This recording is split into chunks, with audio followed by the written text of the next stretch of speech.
G'day, welcome to Carl Niebling Opal Trader. It's August 2022. Just to follow up this week, couple of topics of recent times. Basically, a young miner, Mooka, did a deal that we were trying to classify whether it was value for money. The goods that were received didn't appear to show colour. Other parcels that are on the market, colour. Out of a run, you'll find different qualities, ranging through from trace material to better quality as you get closer and closer to the good stuff. So who defines the value when classing opal? It's the seller. When they advertise the goods, they describe what they're selling. In discussions to the buyers, they describe what they're offering. They establish a price. And let's just say if what you received isn't up to what was described, you could be in a lot of trouble. As days have gone by, especially in the opal industry, the old-timers had certain requirements and certain claims of things that had to be met to meet the standards of the industry.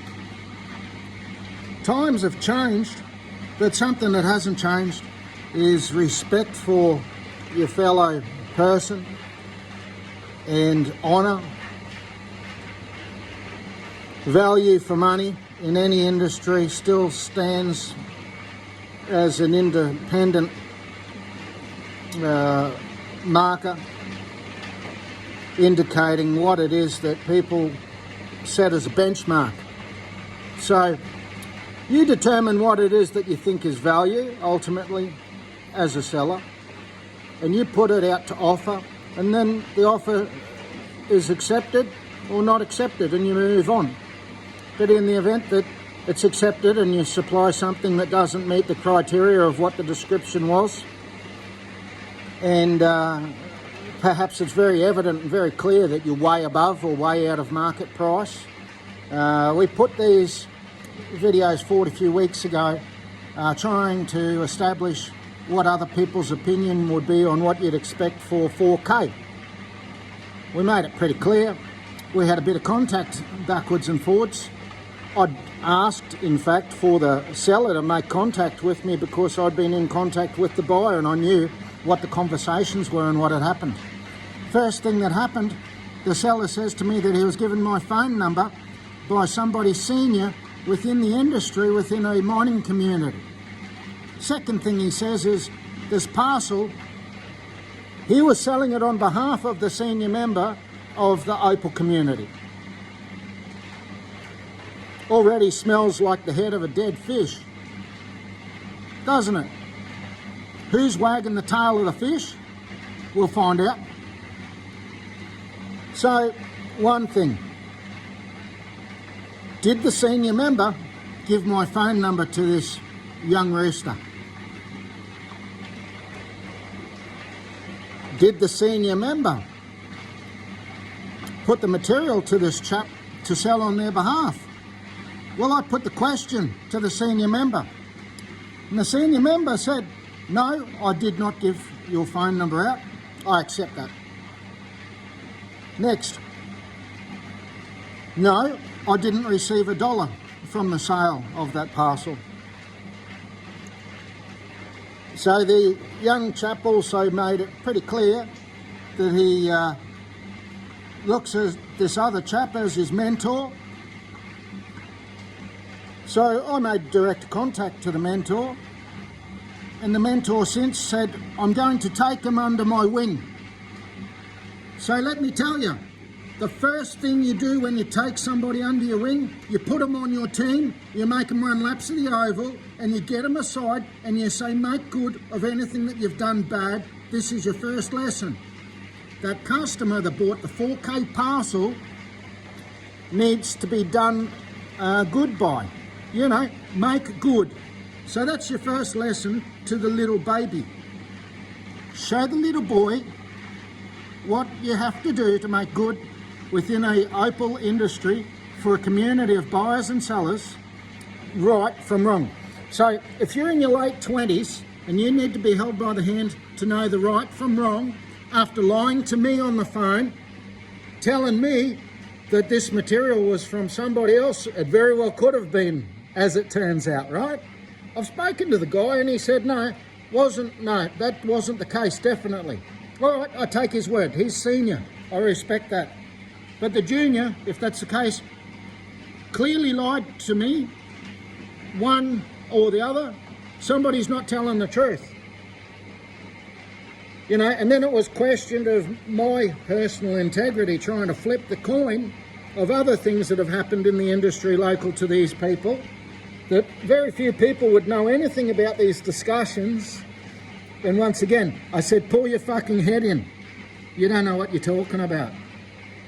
My respect for the people you're talking about is quite different to what you're making out that it is. And I talk to them directly. So don't you go sticking your head in on something you don't know anything about. And I'll definitely stick my head in on this 4K deal. Because if you don't make good and go and run to your mentor and ask him, what can you do to help me out? You've taken me under the wing, coach. What are you going to do to help me out to sort out this 4K deal for this buyer? Otherwise, you're going to be sitting there peeling oranges at half time. You won't make it onto another field. You're going to get less and less games from us, all right? Because we won't be referring you to anyone. You don't play fair. Simple, right? That's how it works. So, what I say is, while you're out there promoting other material from Mooka and material from other towns, I asked the guy point blank on that phone call, whose bank account did the money go into when that customer bought from you? Oh, it doesn't matter, it's got nothing to do with it.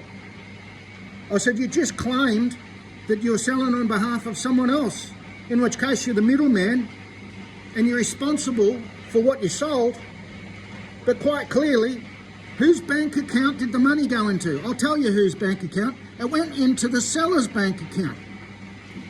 So mentor or not, look at me, I might be next season's coach, you won't be getting the game. This sort of carry on within an industry is just not acceptable in any means. So let's talk about what an industry is. An industry could be considered a team. A team of players all wanting to have a go, all wanting to get a game, all wanting to have a run on the field. The industry could be different teams coming together and playing different matches. Sometimes you have a win, sometimes you don't. Overall, you want the next season to be better for the industry. We were coached young by a super coach, known as the super coach. My coach, when I was young. So, and the coach of my other family members that also played and represented. So the thing is with some mentors, coaches, they always chase the runt in the litter. So the hard-hitting forwards, the ones that push for the rest of the team, clear the way for the others to have a go, aren't allowed to put the ball over the front line.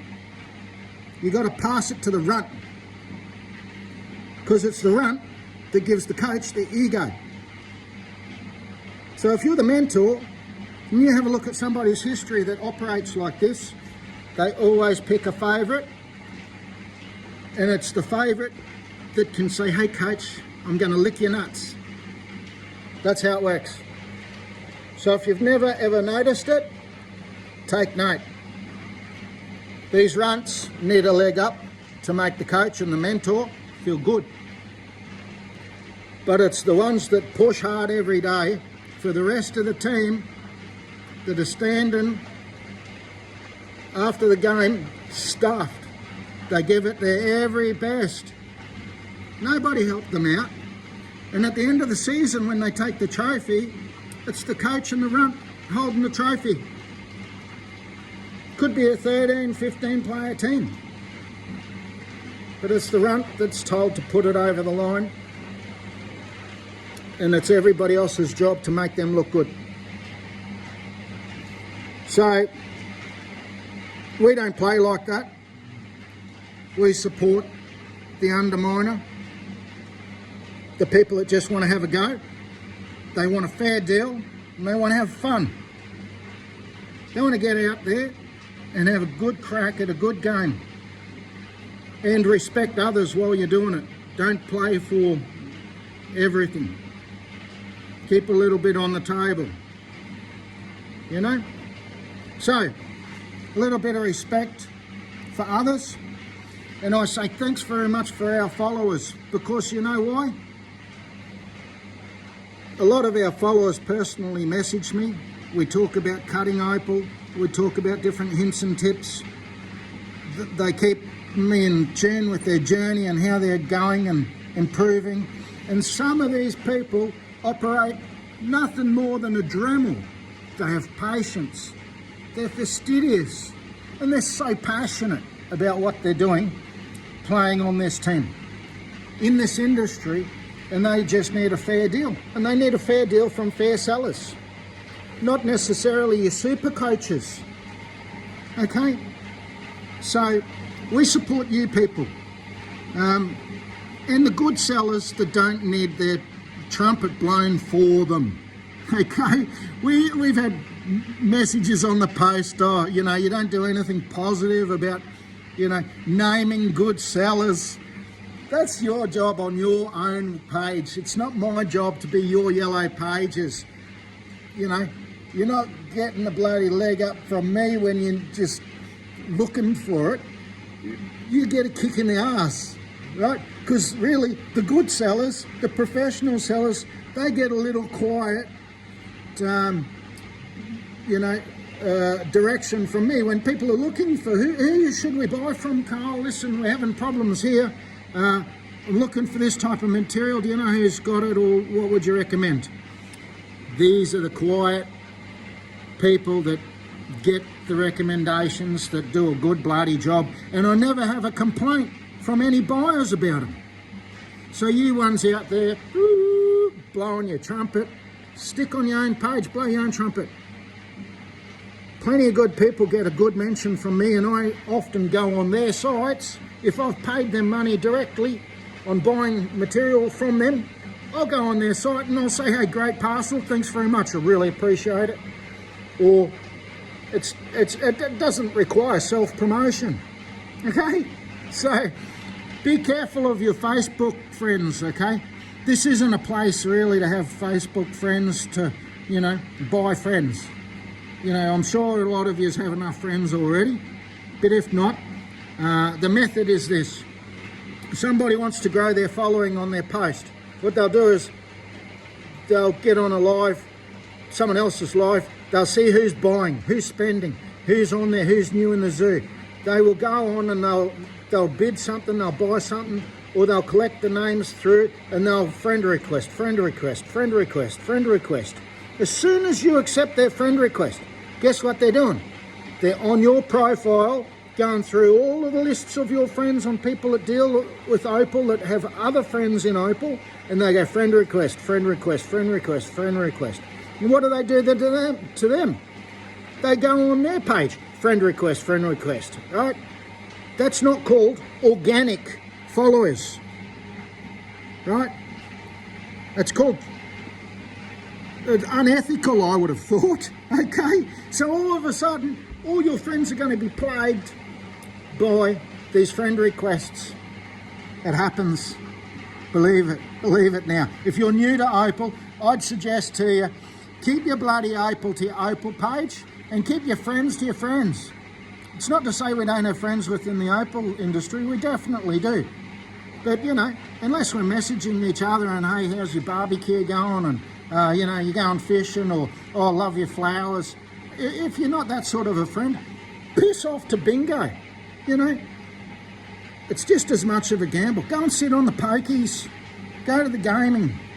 Get out of the industry. You don't need that.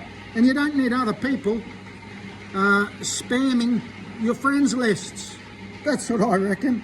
All right, everyone likes to say, be positive, Carl. That's positive.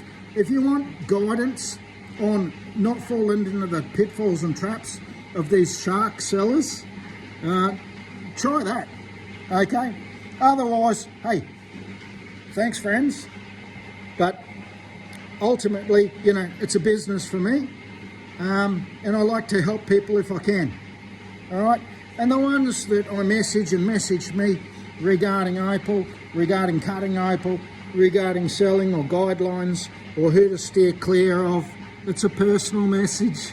I'm not going to put it out for you like Santa Claus on your shopping list, okay? All right, it's private, and it should be private. I don't make that public, right? I'm out to help the genuine people, the people who are just wanting to have a run on the field. That's Australian opal for you, and I'm sure other industry is very similar to it. But if you think that you're going to be driven by greed and desperation, and if you think that, you know, this fella here has put a rocket up your ass and spoken to your mentor, and the mentor's gone, oh, come here, I'll look after you.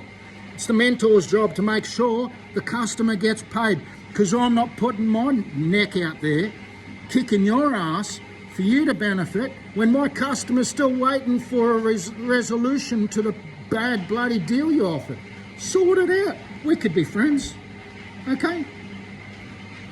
Happy days, Carl Niebling, Opal Trader. Keep it simple. Don't put up with the bullshit. Let me know if you've had a crooked deal, and we'll try and get to the bottom of it.